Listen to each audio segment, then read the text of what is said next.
trazendo mais um vídeo no canal e hoje eu vou ensinar vocês como faz uma fogueira luxuosa, beleza? Então aqui ó, a gente pega a esquadra de quartzo, põe 1, 2, espera aí, só deixa eu aumentar a grama aqui. Aí agora 1, 2, é 2 por 2 galera, 2 por 2, 2 por 2. Aí aqui, beleza.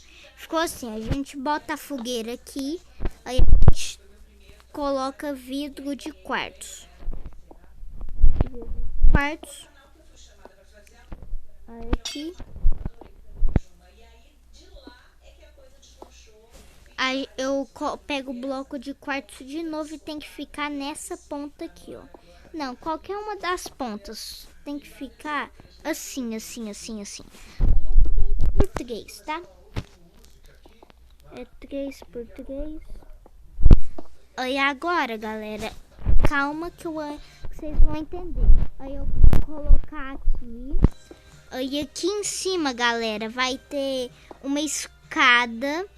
Outra escada aqui. Não, aqui assim. Aí vai ter outra aqui. Aí vai ter outra aqui. Pera. Outra aqui, beleza. Aí a gente tampa com as outras escadas aqui, ó.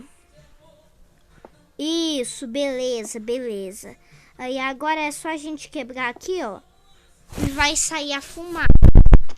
Aí a gente tampa aqui, ó. Aí a gente pega aqui, ó.